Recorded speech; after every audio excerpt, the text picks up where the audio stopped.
Actually,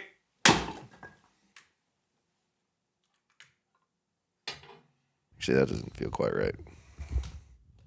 Hey, oh. We've been tampered with. I just think these little dealies that we have here are not the highest said quality, so they kind of move easy. I think this part right here is incredibly high quality. It's the bougie of the bougie, and this little $20 part that it's this $400 microphone's attached to probably needs an upgrade. But who knows?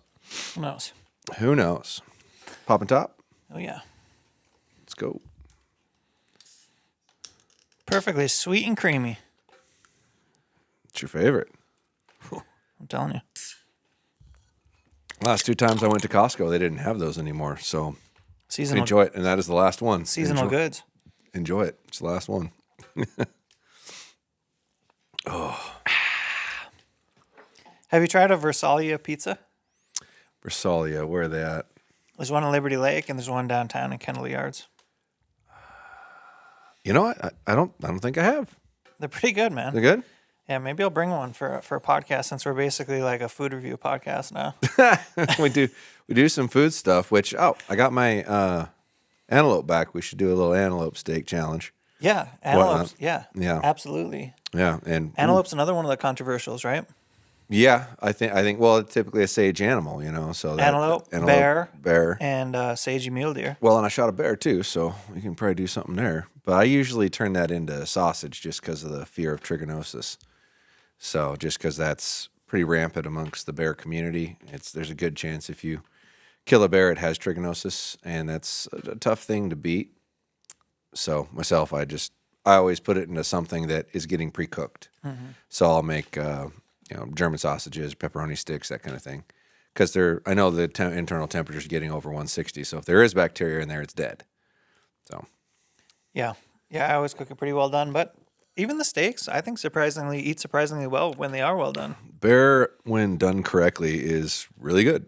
It's another one of those animals like cougar. Cougar's actually really good. Which version?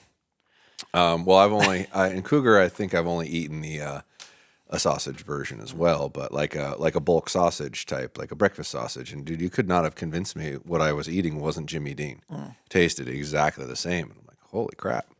So, I mean, I think all meat has its place where it's going to taste the best, but most of the stigmas or whatnot that you hear, I have not found. I think most of it has to do with poor meat care.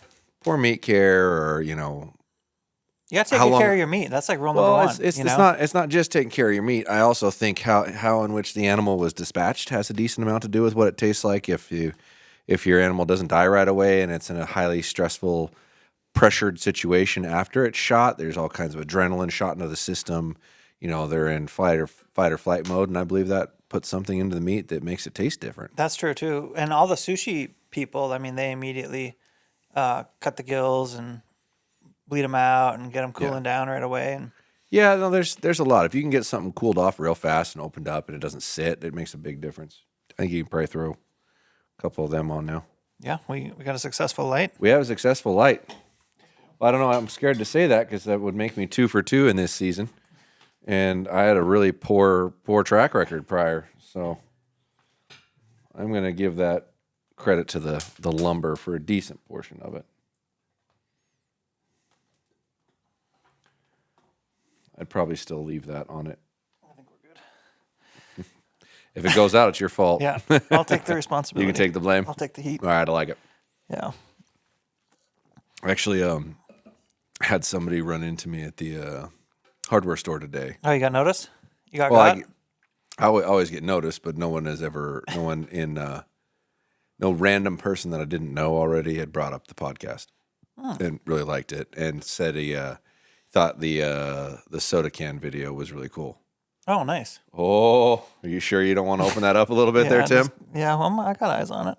I got my peripherals on it. I can't see it very well from my angle, so you probably have a better view. Yeah. Yeah. But yeah, he thought it was really good. And I still can't believe that hasn't really kicked hard. I still have hope, actually. I think, and if you guys haven't seen the soda can video, go check it out after this podcast. It's like the most So- stoked I've seen Josh on a video we made together. Let's be realistic. He said he wanted to do this, and back in my head, like, this is stupid. Yeah. Like, this is not gonna look good. And then we shot. I mean, basically the way I pitched you was like, because I'll typically try to tell what idea we're doing, but not too specifically. So there's some element of surprise. Yeah. But I just told Josh, I'm like, hey, we're going to make a fun video shooting through pop cans. And Josh was like, okay, right. Whatever that means. When are you doing it, and what do we need to have here? Yeah. So, but after he shot through the first one, I was like, oh God, this is going to be really cool. Well, and I think it didn't click in my brain until you did it once, and I looked at it and I'm like, visually, that is stunning. I think a small detail that actually helped a lot was you shook the cans every time. Mm-hmm. Well, if you want them to explode, you gotta shake them up, man. Yep. I mean, they're still going to explode, but not the same way. Mm-hmm. So yeah, it's that trick you play on somebody you don't like. Hey, you want a soda? I have my young childhood coming out. I still have high hopes though, because I can plan a series on the back of it, really, like, different weight arrows, different setups, different objects, like shooting through different stuff. Yeah, so much fun you can have with that. Yeah, and it's very visually pleasing to look at, which it's like it didn't click in my brain at first when you talked about it that it was how neat it was gonna look. Mm-hmm. And I always like things that draw you in like that. You watch like a bullet shoot through things, and people stare at that all day long. Same thing, That's so same cool. idea. It's right? the same idea. Yeah. I hadn't really seen it. I mean, I've seen it a little bit, but not a lot. Yeah. Part of what I'm learning too is when you're doing new stuff, it's not new, but it's relatively new in the archery community, especially new with like a high quality visual or whatever. Yeah. The rate of acceptance is just a little slow, like it. I think so. Yeah. And yeah. I still have a lot of faith, actually. It's got the average highest watch time of any recent video I've made, which is a really good sign. The entire video is very entertaining to watch, and it's very visually pleasing, which is what people will typically stay engaged to. If you can tell a story and have it be enjoyable to view to the eye. Yeah. So when there's all kinds of stuff in there. Fingers crossed for that one. Rest in peace. Your nice hoodie here got. Oh, did I get some stuff on it? Yeah, well, soot. I mean, that's all right. all natural. That's just a little bit of flair. I don't own any clothes that aren't stained or dirty at some point. But you got some compliments on your. You got some compliments on your. Oh yeah. Carhartt hoodie there. Nice, awesome. I think we actually sold one or two of the black ones after that video launch. So maybe I'll have to add to the arsenal. Yeah, you want to get swagged up? Josh has them on the website, huh? Yeah, we do. Just the black ones right now. But if there's a whole bunch of demand for other colors, I think I saw somebody say something like they get a brown one or a green one or something. But yeah, for now it was just they're what I like to wear, so it fits, and not a lot of things fit a big guy like me very well. So when I find something that fits, just like not a lot of things fit the legs of Tim. That's fact. When he finds things that fit his legs, he's all about That's it. Fact. And he'll get berated by it being Lululemon until to high heaven it fits my legs. I don't care. Yeah. Someone said they gave you a couple boot suggestions too for the bigger size boots. I don't know if you saw those. Yeah, I saw one, or somebody emailed me one, and I looked at it, and they didn't like jump out at me as like, oh, I like those more than like a Merrill. Mm-hmm. But I was told, or maybe I mentioned it in the last video, I don't know, that Crispy is going to make one or two more boots in a 15 that are lighter. So maybe I'll be able to use a Crispy, because I do really like their boots a lot. So I think they make good stuff. As we come into hunting season here, if you guys want to get your grubby little mitts on some gear, we got a discount code. I have a discount code, TimC. Go to Josh's website, save yourself a couple bucks if you're into that. Yeah, absolutely. Cool. Save you a thing or two. Yeah. Yeah, but we're well on to season now, so. Yeah, but the East Coast guys are just getting ramped up, man. Yeah, well, their seasons 1st, their seasons open through October to November, and our online sales are still real strong. The in-store stuff has fallen off, which is honestly a blessing, because we have so much work to do and so many things to clean up, and we're trying to get our point of sale that talks to our website up and running. And it's a good time to do it. When the traffic count goes down, we can make sure all the UPCs and everything match, and that it's reading everything and scanning everything correctly. And then my life will get a lot easier because the inventories all talk. So you have your first, what do we call it? A retraction, amendment. I don't know if it's so much of an amendment, because what I said was what I was told.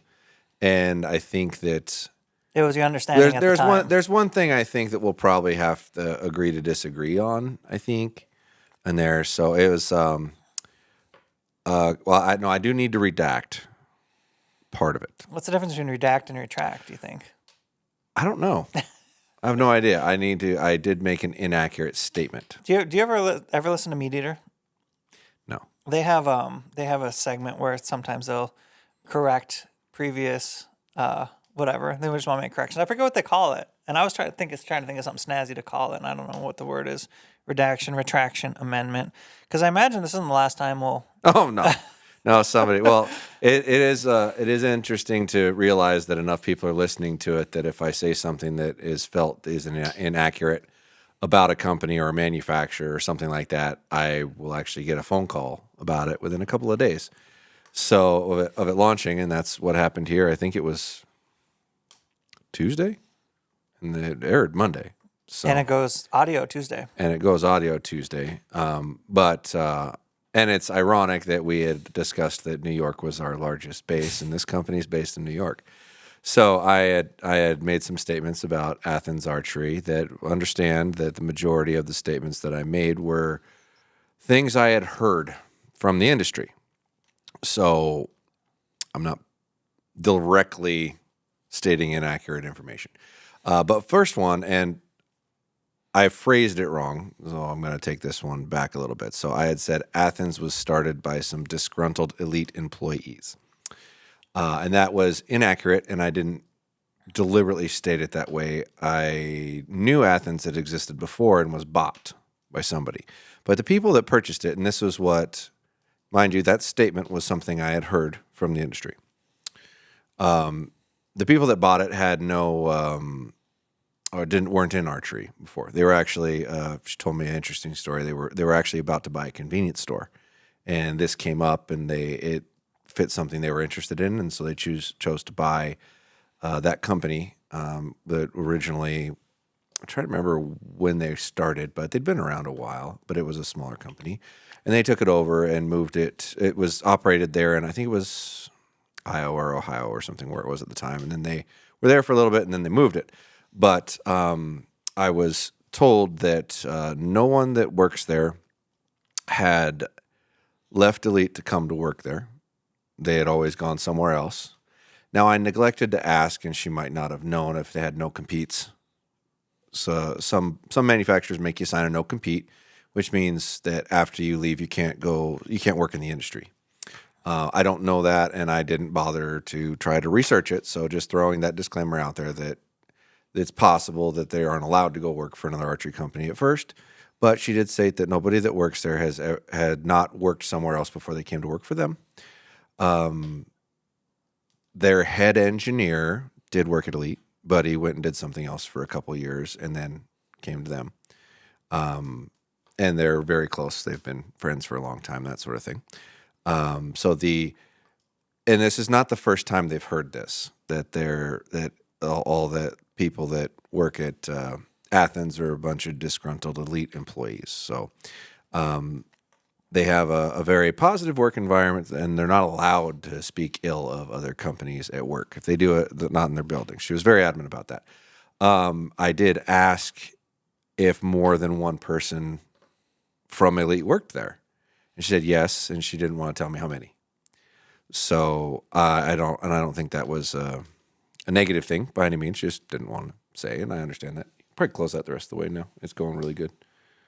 I don't know well, you can put it in there if you want. So that was the first thing to make sure I cover that, is that there are no disgruntled, or Elite was not started by some Athens was not started by some disgruntled Elite employees. And there are employees from Elite that work there, but they didn't leave Elite and go there. They went somewhere else and then eventually came to them. However, they're in the same area. So they're both I don't know how close a proximity, but I know they're both in New York, and I think they're relatively close where they're based out of. So it's kind of logical that if you still wanted to be in the industry and lost your job there or left there or whatever your reasons were, to end up at another archery company that's nearby. That's not an entirely uncommon thing. So that was information that I was given that, according to them, is inaccurate. So I'm going to state their side of the story. They did offer to come on the podcast and talk about their history of their company, but I did tell them we only do it in person. You're probably not going to fly out to Spokane from New York just to go on a podcast, and I understand that. No, that probably wouldn't be worth your time. What else? Let's see. Oh, I had stated that they wanted me to buy 10 bows, and that was my in order to test one. That was my memory of the numbers that we discussed over the phone. Mind you, I think I was in the middle of when they called me back to talk about it. I was in the middle of my plow truck dying and not working while I was trying to plow out the archery shop parking lot and my house next door. And I'd been working at it for like 3.5 hours. So I was literally earbud in trying to do this at the same time. So forgive me if I didn't remember it exactly accurately. But I had to buy 5 bows to test one, which still kind of seemed like a reach for me. I'm just trying to test your bow to make content, and for me, most of the places that I test a bow for will gladly send me one for free, like if I want. So it seemed like a lot to ask me to buy 5 just to be able to test your bow. What are you gonna do with 5 if you don't know what the product's like? Yeah, no, I know it, and there's a decent amount of companies that have like sales reps that are traveling around the country with products, so you could try their bow before you bought one, I've had sales reps let me test their demo models because the products aren't out yet or available. This was last year or a year before when I was not as, I guess, popular or as big. Not as much reach. Not as much reach, so it might not have made as much sense to just send Joe Schmo some random bow to test it. But to clarify, it was 5 bows, not 10. It takes 10 to get to the best price structure, and that's where the 10 came from. Let's see here. What else did I make? No, to get a bow, but 2-year break. That was their lead engineer. And the reason their bows look a lot like an older Elite is her husband and the lead engineer are actually very fond of that design. It's what they think is aesthetically pleasing and looks good to them, so that's why they look that way. It isn't any other reason other than that, according to them. Let's see here. Didn't want to disclose. Oh, I think that's it as far as what we talked about. However, she did say that they are trying to address the margin this year, but couldn't tell me what it was going to be when I said that their margin was the worst out of everybody I looked at. So hopefully that covers the complaints. Oh, they purchased it in 2018. I didn't state that. So that's when the changeover happened from the old ownership to the husband and wife that own it now. So hopefully that spells it out a little bit. And if they provide a margin that's more appealing, I'll give them a chance, just like anything else. You'll consider it? I'll consider it. It's just you can't. You got to make a certain amount of money on a bow to justify the work, the labor, and the effort that's going to go into that Dang, bow. are we going to do every bow company story now? Well, I guess They're if founded in 19... I guess if I say information that they feel isn't accurate, maybe. But Yeah. I don't think they're a bad product. I've never been able to test one. That's kind of the at the crux of what you're talking about is, hey, to try to be able to vet something, you got to vet it. Yeah. Yeah. Yeah, and to buy 5 of them to do it doesn't make a whole lot of sense. Sounds like business isn't going that well.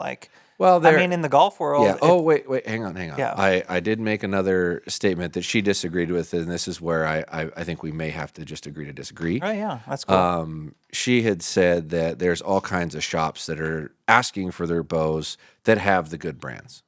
And I had said that tends to be the niche that it fits in, is when you can't get all 3 big brands. And this was my experience with the people that I knew that carried it. And that's typically where the ones that picked up that brand were getting it from, because I probably know 50 different pro shops in the country. And that was my experience. Now, they see it different, and that's fine. You can. Yeah, it's all good. But the experiences that I've had with it, that tends to be when that ends up in a shop, is if they feel like they've got a hole in their line at a given price point or product type and are trying to offer some more variety. But regardless, I can't speak candidly on how great or horrible a bow is, because they never sent me one to test and wanted me to buy 5 in which to do it. And that's just a stretch to make content that's going to help their product, as long as their product reviews well. So hopefully that suffices the complaints that they had. Maybe it didn't, but I shoot from the hip most of the time that I talk, and I'm not super structured to it. So if you don't like what I said, you don't like we're what just I talking said. shit, really, for the most part. Not really intending to. I like to think I talk as honest and clear as I can, and maybe there's a little variation because I didn't remember it right, or I was really tired when we did it, or that kind of thing. But either way, I still think, even with that information, that some of the expectations just don't mix what I think works with my business model. Might work with somebody else's, but I don't think that really works with mine. If their margin gets better, and I could review on without having to buy 5 of them, I would strongly consider it. Cool. And largely what we carry in our store is based off of what people ask for. And I don't get asked for that enough yet, I don't think. And I might. When you're dealing with Eastern companies, it's really common to not get asked for them as much out west because they have really strong roots around where they're from, that sort of thing.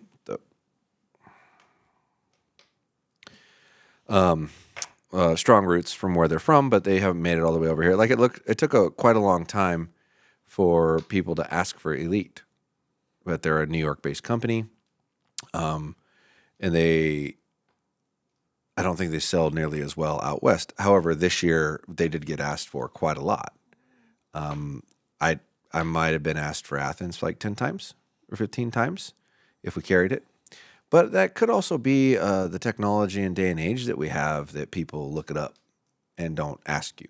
But we do get asked for a lot of brands. So there's some that were popular 2 years ago that I don't hardly get asked for anymore. There are some that I didn't get asked for at all 2 years ago that I'm getting asked for more now. I think it's trends and whatnot. It moves a little bit. And every corner of the world is going to have a different demand and a different want. And I like to think I'm covering the demand that we have. And clearly, if there's a bunch of people asking for a product, I'll carry it. And if there's not, I might not. And even if the margin isn't great, I'd probably still carry it if people were asking for it a lot. But I'm not getting the ton of requests. I got an interesting story. Let me have it. I was watching YouTube, diving down the rabbit hole. YouTube knows I like hunting videos, and they served me up, I don't know, this guy said he shot a 300-pound deer. And which is interesting because in this video, this guy says 3 or 4 times claims numbers on these deer, and it's like never shows him weighing them. It's a weird thing to do. You know what I mean? Like, sure. Is this like the fishing guys that were putting weights in their fish? Could be. To make them like, heavier? It doesn't matter. And then there's this thing. It's like, some people weigh them with the guts in, which to me is just weird unless you actually just got the animal and could get it weighed right away. But the first thing you want to do is you want to get the meat off of it so the meat's cooling. Like, that's meat care 101. Well, it is for a Western guy.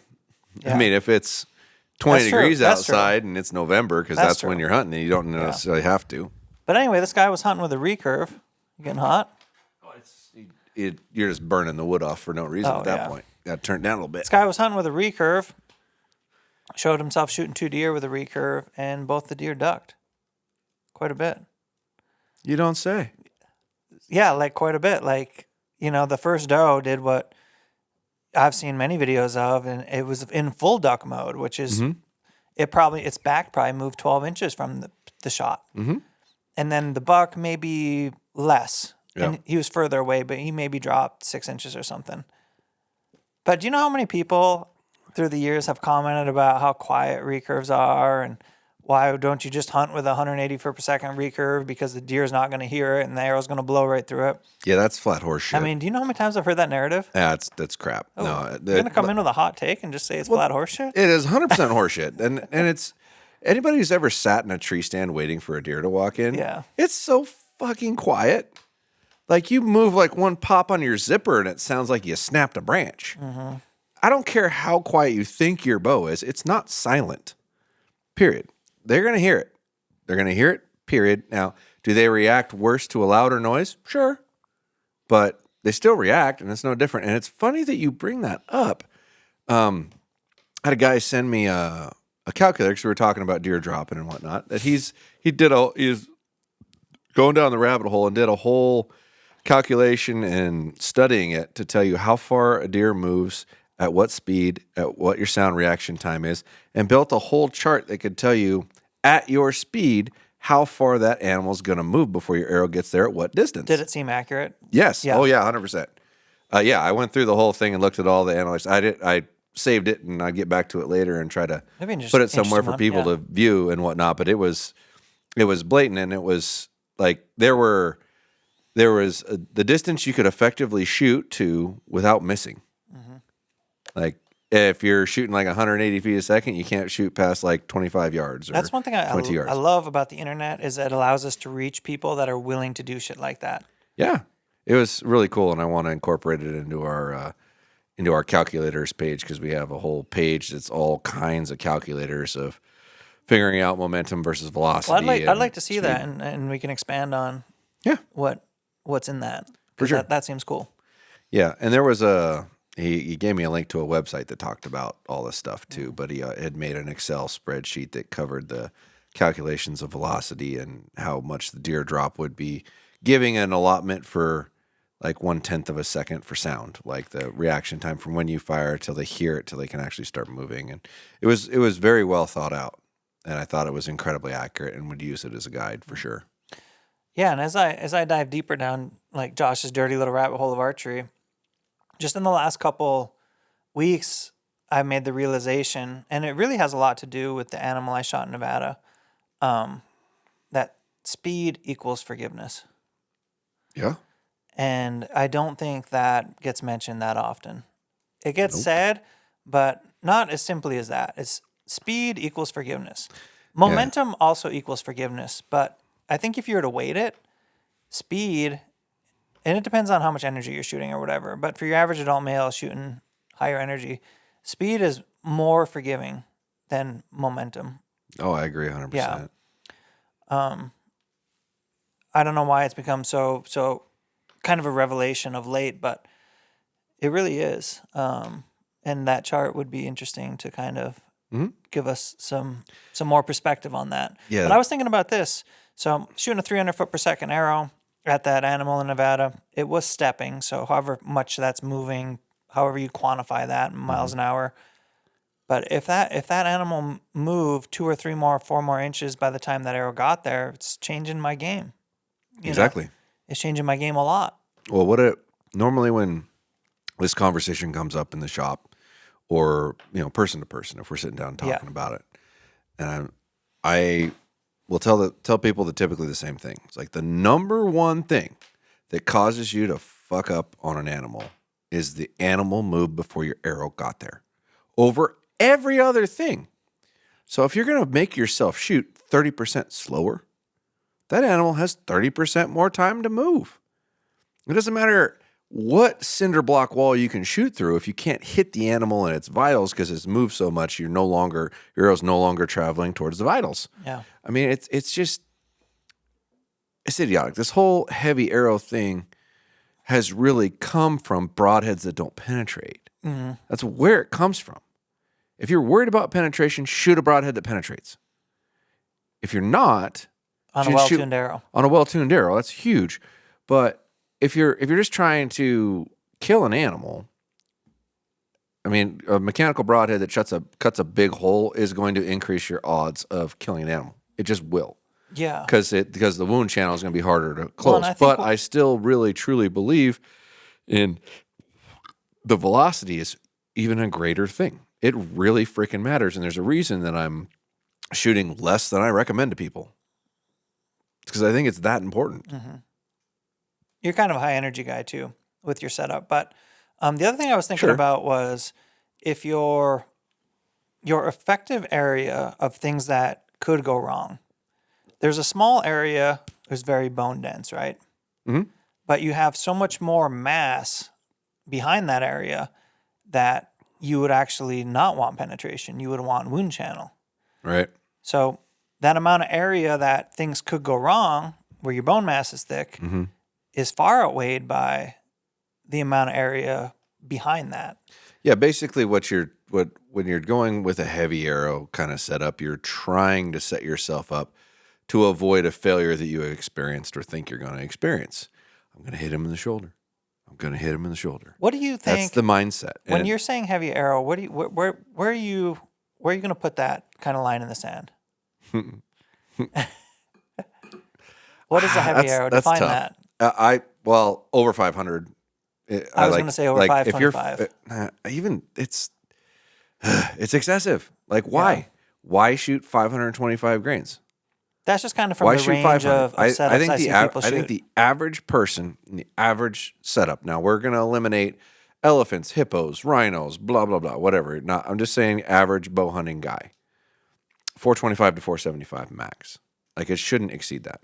I say 425 is a minimum because if you recommend something to somebody and it fails based off of what they're fearful of, they're going to blame you.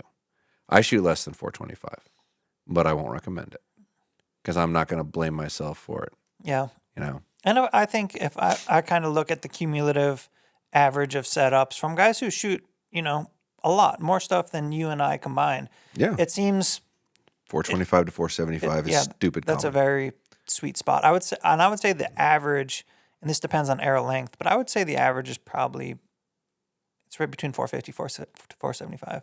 Yeah. Yeah. Well, look at Dan Evans. He's a really good example of somebody who's been killing the biggest animals you can hunt, right, for an eternity. Yeah, but nobody knows about Dan Evans. I mean, people do in your circles. No, there's a decent amount of people who do. But regardless, the guy's killed like freaking 50 elk and big bulls, like 370, 380, 390 bulls. It's his life's passion. It's what he's always done. And as the years have gone on with him, he's shot lighter and lighter and lighter and lighter arrows. And he actually bought my titanium inserts and collars from me because he wanted to go from a VAP to an RIP XV because it's lighter. And all he cares about is killing a 400 class bull. Like he'll eat tag after tag after tag if he can't find a 400 class bull. He doesn't care, right? And that's a guy that's taking his life's passion and shooting the lightest thing he can find. So, it's heavy is overkill, and I don't want to say that some of the bigger names in archery that are really pushing over 475, I think part of what it has to do with is the products they have to recommend because they're influenced by particular brands. And if your brand of arrow isn't available in the right GPI to build what you want, they're probably going to tell you to stay a little heavier. In general, there's not a lot of people who are really active today, really, really skilled that are outside of that 425 to 475 range. So if they're not outside of it and they're doing it for a living, what the hell are you doing if you're outside of it? Yeah. And, I think if you do want to make that choice, at least it's an informed decision, right? Like, right. Hey, I'm shooting a heavier arrow. I want some more forgiveness on penetration, but I do understand that, I'm losing a little time to target. Yeah, this is true. Yeah. I could see wanting the heavier stuff if you're shooting like really short draw length or really light poundage because you just don't have as much energy. But I even look back on, in that scenario, if I had that same config, I would shoot a broadhead that penetrated. I wouldn't shoot a heavier arrow. Like, give up this 2-inch swather. If you've got a 26-inch draw length and you're shooting 60 pounds, don't shoot a 2-inch mechanical broadhead. Shoot a broadhead designed for penetration and shoot a light arrow because the animal's still going to move before your arrow gets there. You're most lethal. Yeah, your wound channel's not going to be as good. Yeah, your blood trail's not going to be as good. But you're going to have more than enough to get through the other side. Yeah. And that's what matters.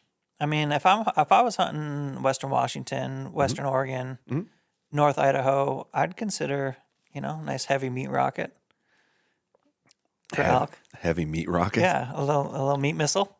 To find a heavy meat rocket. I mean, I'm talking, I don't know. I mean, your top shot's going to be 30 yards. Elk are unlikely to dip. No, you can shoot way farther than that. It's unlikely. It's very unlikely. It's possible, but unlikely. You want to know how likely? If we're talking North Idaho, like we're talking bulls in North Idaho? Yeah. Okay. Western Washington, North Idaho, Western Oregon. Steep mountains, right? Yeah. So when you're working your way down a ridge and working your way down a finger off of that ridge, there's another one right here, right? Dude, they will commonly stand on the other side and look at you. And that's what, 70, 80 yards?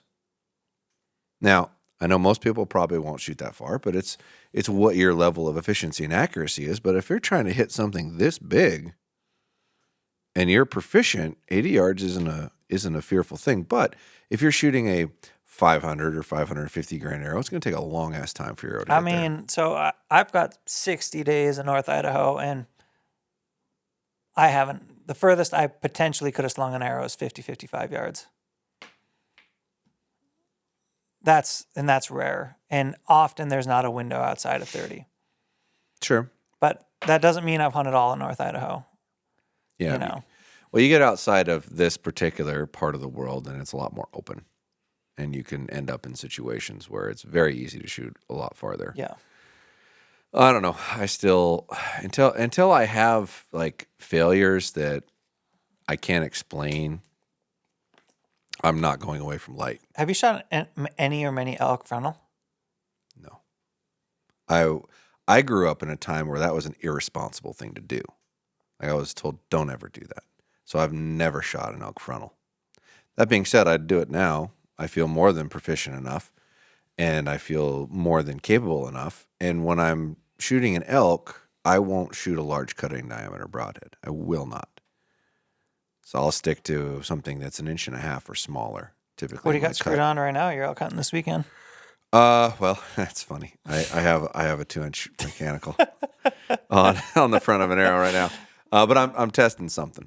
The video that it was Schwacker and whatnot put out. Schwack Daddy had me really intrigued because I never looked at the broadhead too thoroughly enough to realize that the blades don't actually open until it's already inside the chest cavity. Do you want to give just a little summary of what you saw on that video? Well, there's let's like get a phone call from Schwacker next week.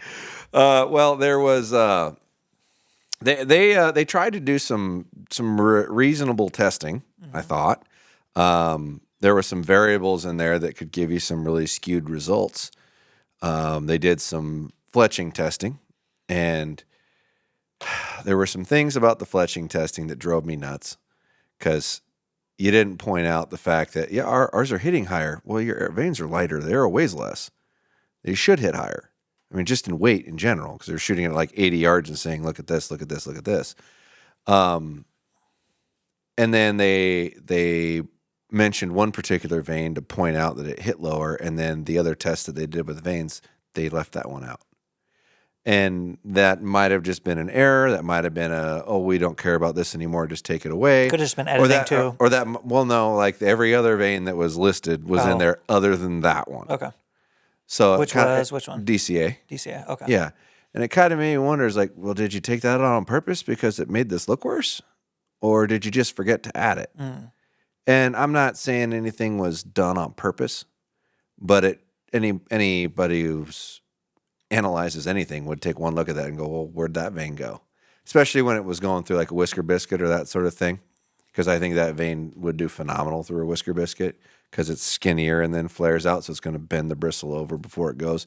And it's going to recover pretty quick because it spins really fast. Mm-hmm. And so, because their vane was as good or the best in everything they tested, but they took a vane away.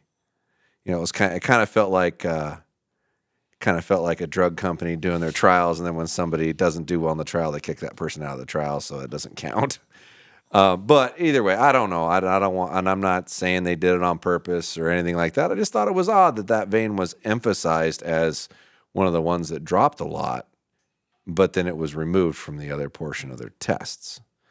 And the mechanicals that they tested, I think it was done relatively fair. It was intriguing, but what I didn't realize about their blade design, and it's just my ignorance because I hadn't looked at the company all that thoroughly. I was planning on bringing them in this year. It just got so late in the year, and I'll pick a company out, and I'll make sure I'm covering all the bases of everything that I can possibly cover, and then I'll move on to another company in my expansion of what I'm doing.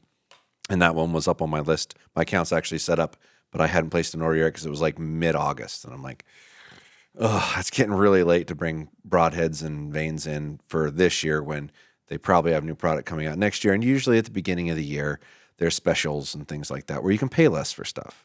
So it doesn't make a whole lot of sense to bring it in this late. Anyway, their blade system, the way it looks is the blades forward. They're front deploying, but the tip is like where my fingertips are, and the back edge of the blade is like where my thumbs are. So this whole thing goes in to the animal before the blade opens. So it would appear that it doesn't have to cut through the hide or the ribs to get into the chest cavity. Now, that would make your broadhead penetrate phenomenally significantly with a mechanical. Right? With a mechanical. Big deal. The negative, I would think, is if you don't get out the other side, you're not going to have a blood trail. If you don't get 2 holes. Yeah, if you don't get a second hole, which, like everything they tested, like literally everything they tested, and they kept emphasizing, here's our 2-inch broadhead, here's our 2-inch broadhead, and here's our 3-inch broadhead, and it penetrated about the same. Well, yeah, I would expect it to, because it doesn't have to cut a bigger hole to get through the hard stuff before it gets into the soft stuff. So, like, your cutting diameter might not matter at all. And the thing I didn't like about their product line when I looked through it is they only made like one steel broadhead, and it looked kind of a little funky. It might work great as sliced bread, I don't know. But then it got me looking at a broadhead I looked at a year ago that I brought in that I was intrigued about, and they sent me the wrong model. They make a crossbow one and a non-crossbow one, and they sent me the crossbow one, so they just sat on the wall, and I didn't mess with them because we don't hardly sell any crossbow stuff. But it was a razor tip from Slick Trick, and one thing I really like about Slick Trick is everything they make is steel, period. They don't make a broadhead that isn't, to my knowledge. Like, every single solitary one is made from steel. And that broadhead is also made from steel. But outside of that, it looks almost exactly the same, right? It's got the same type of blade deploy system. There's 3 different spots where you can put the O-ring on it, because it does have an O-ring, based off of what you're shooting it out of. So if you shoot it out of like a crossbow, you can move the O-ring all the way up, so it makes the blades harder to open. If you're shooting a lower poundage bow, you can move the O-ring all the way down, so the blades open easier when it hits something. And then there's a middle setting for the average compound guy. But it is very, very similar and all steel, and I am really intrigued to shoot that because I think it'll penetrate phenomenally well. I think they're really onto something in that broadhead design and idea, is that you're not having to cut a big entrance hole. You're cutting like a pinhole, and then it opens into the chest cavity. I think that will probably out-penetrate just about anything you try, but put a giant wound channel once you get into the cavity. That was what caught my eye, too. Yeah, that was very, very interesting. That was a good perspective to see because yeah. Well, and the other thing that had me really curious, because I was like, that's the exact same blade system. So I called Slick Trick, or it's part of Outdoor Group, which is Elite and Scott and Slick Trick and Winner's Choice and Edge Game Calls and These Arrows, or whatever. Bunch of stuff, right? They got their big old conglomerate. But I called him and said, isn't this a patent violation? I think there's not a patent on it. So I kind of want to call Schwacker and ask him, is this patented? Because if it's not, then that means anybody can make it. So we'll see how it works, but that's a very intriguing system to me. Like, penetration-wise, like, I could see that on a 400 grain setup and sailing through an elk with a 2-inch hole in it. That'd be really cool. It's pretty sweet. Yeah. It's nifty, but we'll see. They could be crooked as all hell. I don't know, but Slick Trick traditionally does make relatively straight things. And I tried their assailant on the bear I shot, and this will probably get a phone call to me, but the broadhead exploded, and it wasn't a giant bear. Like, I shot through the one side and deliberately into the offside shoulder, because that was the way the bear was positioned and where you would want to put it. Yeah, it was perfect. And the bear went 12 yards and died. Talk about your. That was it. But the broadhead exploded. Like, there was a tiny little bit of it left in it. Now, granted, it hit right square into the other shoulder and bounced part of the way back out. But the entrance hole was massive. So it did its job. It just didn't hold together. The release I used was the Onyx C. And first time hunting with it, right? That was the first time I've shot an animal with one. And it did mentally exactly what it's supposed to do. Like, I felt a little hyped, like you would when it's time to shoot something. And I pulled back and anchored everything in, did all my checks, put my thumb on it, engaged it to the click, and my brain immediately went back there. And I wasn't thinking about anything up there. and it was perfect. Like everything was perfect. So I'm very, very intrigued with that for a hunter. I think that is very, very clever because it's this audible moment that forces your brain to do something else other than what it's doing. Because in that peak and in that moment, your brain's thinking about 10,000 things and freaking out for the most part. And that engagement click made my brain stop everything and go back there and just finished through it, and it went great. So And the click is very small and tactile. It's very small and quiet and tactile. And you can feel it. You can feel it in your finger. Mm-hmm. And when I shot an animal last year with a click, and it heard me. Yeah. And this one had no idea. Yeah. I think that if anything, what I'm trying to say is this is not a click that you would have to be concerned with any animal. I don't think it would. It's very, very quiet. Yeah, I don't think. If anything, I think it could be louder. That might be an unpopular I'll still opinion, hear it. but I'll still hear it just fine. I don't want it louder because I've had stuff that's louder and I've been heard because I was trying to force myself to work your way through a shot and not put yourself in a position to punch. Because I'll be honest, 80%, 90% of every animal I ever killed, I hammered the shit out of that thing. Absolutely. And for like 4 years, I'd put my thumb on and go, okay, pull. Oh God, they're moving, bang! Like every time, like damn it.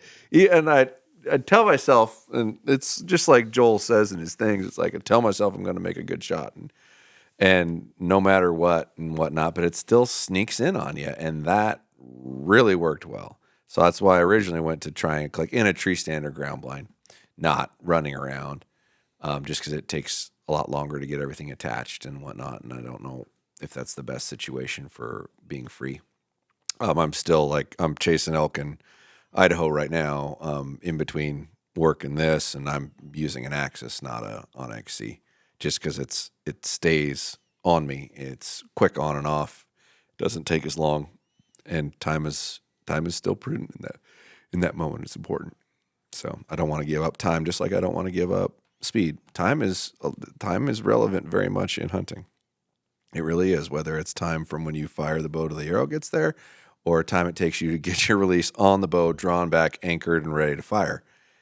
2 seconds can be the difference between everything. If it takes me 2 seconds longer to get my release loaded, hooked, drawn back, and ready to engage and fire, that might screw everything up if I was 2 seconds longer. Well, and a difference too between like a target archer and a successful hunter is target archery can be very methodical. Mm-hmm. Hunting is often more of a gunslinger's game. Yeah, that's pretty common. Yeah, it's often more of a gunslinger's game. Now, there's times you set up and get everything at the ready, but often, things are happening fast. Yeah, and there's quite a variety of people on how people handle those situations differently. I mean, I've known some guys that are just flat killers that are not great at archery, but just when the moment is there, they're steadier than they would be at a target. Like everything's just perfect. Like they don't screw up. And then I got guys that I've seen that are some of the best shots I've ever seen, and they miss animals. Like what? How did you? I don't know what happened. I blacked out. It's just so common. Like some people have it and some people don't, and it can be learned. But the people that don't have it, it's hard to perfect. You'll get better at it, but there's just a certain percentage of people that are just flat killers. They just are. Like they're just good at it. Whether that's a good or bad thing, it's arguable. But there's a percentage of people that's just a gift that they have. Yeah, and it's hard to quantify too because there's so many decisions in those moments, right? Yeah. When are you going to pull back? When are you going? There's so many things happening. How close do you want to get to the animal? Yeah. What's the right shot? Like, there's so many micro decisions in those moments that it's hard to pinpoint why someone could be good or bad at it. Yeah, they make the right decision. They do the right thing at the right time, or they're just lucky. Like some people have a golden horseshoe up their butt. There's some people are just it always works out for them. Mm-hmm. I've had a couple that I just can't explain. Like they don't even seem like they're that great a hunter, but somehow they always manage to be successful.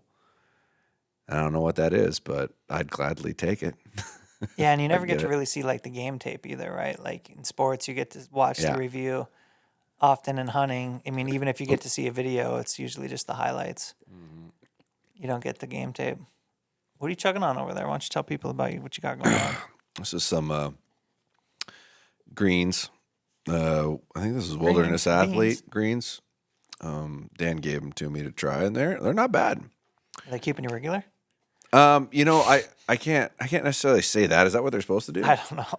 I just thought there was like vitamins and nutrients and Yeah. something in here, and I'm 44, and I just started thinking about maybe I ought to have vitamins in my body.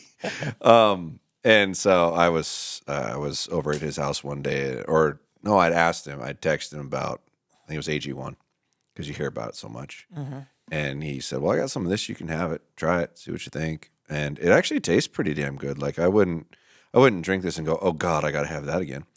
But I can say that when I went hunting for a week at a time, each time I didn't have this, and it felt like my joints hurt more and my body ached a little more.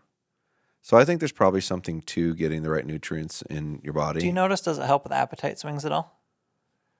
This makes me less hungry. That's what I was going to say, is when sure. because I just started doing greens again, and I'm just less hungry. Like there's less of a, oh my gosh, I'm really hungry, you know? Like it's like my appetite builds slower or whatever. Yeah, I agree with that. Or if you're feeling hungry and you don't want to eat, have that. That'll stall you a couple hours pretty easily, I would think, because it does feel like you're eating something to a degree. There's definitely something to it though, and it can't hurt me, so I don't know why I wouldn't do it, other than buying it, the price, of course. So I'll have to try some out, a couple different ones. I'm old enough that I probably ought to start taking some supplements and caring a little bit more about what I put in my body, other than the meat itself and the vegetables and whatnot that I want to know where they came Well, from. I got the Jocko greens, and I think they're pretty good. Yeah, I'll have to try it. I think they're pretty good. Yeah, well, I like what Jocko does. I think he's very made in America, built in America, provided in America, and has a really great message. There's been a couple of videos of his that are highly inspirational and accountability, leadership skills that a lot of the things that I do that I didn't have put to words or seen put to words so well. But man, he's an amazing dude. He probably wouldn't remember me from Adam, but I've met him a couple of times. But I like what he's doing as a company. I like what he's doing as a person in America, and I like keeping it in America, growing it in America, or building it in America. I think it's really important. And I probably would have bought a pair of his boots if they'd make them in my size, but they don't. Once again, the big fat foot strikes again. Actually, the big narrow foot, I should say. What about his jeans? Have you tried those yet? I have not, but I typically don't wear jeans. I remember 10 years ago. It was 10 years ago. My dad got most of his clothes from Costco, right? And he was early to the Costco clothes game. He was early to the Costco clothes game. It was man. cheap. Well, gotta understand. So when my dad retired, everything in his mind was about saving money. Yeah. How cheap can I possibly be? The dude had a $35 electric bill, and it's a big house. He did everything within his power to eliminate costs, right? So, Costco typically has very affordable, decent quality clothes, right? So, and he had these stretchy pants that he wouldn't ever stop wearing, and I made fun of him up, down, left, and right. Oh, man, hard for wearing these stretchy pants. And then 3 years later, I tried a pair, and I'm like, God damn it. Damn it. And I don't even know if I own jeans that I've worn that don't have some stretch in them anymore. It's just so dang comfortable. I'm you never having your nuts get all bound up when you do something. That's just, it's nice. So yeah, in that event, I typically don't wear jeans, and I would be surprised if they had a decent amount of stretch in their jean, if they even had any. Yeah, seems like a rugged American product that you just wouldn't have any of that Nancy crap. I think a lot of people are going away from jeans. If I'm wearing jeans, I feel like I'm doing something fancy. It's actually 100%. I have a pair of. Yeah, they're actually they're actually 511 tacticals. Do you call them fancy jeans? It's the only time I ever put on a pair of jeans. I have a pair of Wranglers and I have a pair of 511 tacticals, and depending on the event, it's if I want to like look nice, because I don't own anything nicer than that. I just don't. I'm gonna get caught at some point needing something fancy and be in a mad dash scramble because I don't own anything fancy. I have some nice button-up shirts and that kind of thing, but it's gonna be a jean or something like that, and it's probably gonna be a stretchy jean. Dude, I've seen a couple people actually repping the Kirkland brand on like sweaters and shit now. Have you seen any of that? No, not at all. I'm kind of curious if that's going to become a thing where that somehow get That now Kirkland's the new could be cool. The new Carhartt. Could it be cool? I mean, I don't know. I don't foresee know. it, but who knows, man? Yeah, it's an interesting business model. It works, Yeah. you know. And they're typically if it's got their name on it, it's usually not junk. Yeah. Whereas certain companies that have their own product brands are usually this is the cheap thing you can get. You know, that sort of deal. But yeah, they got decent stuff. Yeah. Dougie's got a lot of Costco stuff. Yep. Yeah. But yeah, I'll try to do a better job of putting better nutrients in my body from these sorts of things. So I'll start experimenting with some stuff. We'll see where it goes. Yeah. That's cool, man. Yeah. Drink your greens. Shop at Costco. Does anybody not shop at Costco? Well, I guess there's probably not Costco's everywhere, right? I don't think so. So I know like Walmart has Sam's Club, and that's like their equivalent, isn't it? Kind of. It's like their, and you don't It's ever like find cheap shit at Sam's though. Well, you don't find Sam's Club over here though. No. Anywhere. So I wonder if like where there's not Costco, there's Sam's Club, and they haven't like attacked each other. Yeah, we're a little isolated in this corner of the world. We are. Our stuff tends to be a little different. We don't have a Piggly Wiggly or whatever else there. Like that's the greatest name of a store I've ever heard. Piggly Wiggly. I wouldn't have thought about it. Have you ever heard of a Menards? Yeah. You've heard of Menards. I've heard of Menards, yeah. Menards is a great hardware store. It's like a Home Depot, but in the Midwest. Yeah. And it's a freaking great store, but we don't have them out here. Yeah. I don't even know where to go to find one. Yeah, it's funny where you look at like you go into one part of the country and it's like they're everywhere and this is the greatest thing in the world. Then you go to another part of the country and they don't exist. No different than back in the day. It was like you had Cabela's, Gander Mountain, and Sportsman's Warehouse. Gander Mountain used to be kind of dope. Yeah, and they were all in different areas. Like one started over here, one started over there, and one started over there. Mm-hmm. And they just hadn't expanded to overlap each other. Now they're all everywhere, I'm pretty sure. But isn't... I think Gander got swallowed up. Yeah, Gander got swallowed up. I think it's Camping World or something. Is it? I thought at one point. I have to Google that. Yeah. Yeah, I'm not sure. But yeah, it's weird how that happens. And each one has their own little niches that they're known for. And that's what's the next big growing one? Shields, probably. Mm-hmm. That's the biggest. Shields has been kind of cool too. Shields is like a little hipper than Dick's. Yes, almost. Yes. Yeah. I think that I went into my first Shields 2 months ago, I think, and it is a very nice store. It feels like if Target did sporting goods to me, like the way they lay things out, the way they display things. It's but like higher end. Like if Target had a bougie section and it was all going to be sporting goods, like the whole thing is sporting goods. And it's very nice. I mean, it's all top dollar. You know, it's not like a place you would go to get a deal by any means. But if you want a decent product and whatnot, they have a lot of stores. And it was very nice. Like I was impressed. It was a quality looking interior. I haven't been to one in many moons. Must have spent a lot of money on the inside of that thing, like a lot, because it was not laid out cheap. But it still felt very much like a department store. You know, it didn't have any kind of a personal feeling to it. But I can't see how you could. I don't know how you could be that big and still provide more of like a personal connection type of thing that you generally get from like a pro shop or that sort of deal. I feel that. There's a few universal truths. One is that fashion changes, shops change, department stores change. Yeah. Fires start, fires go out.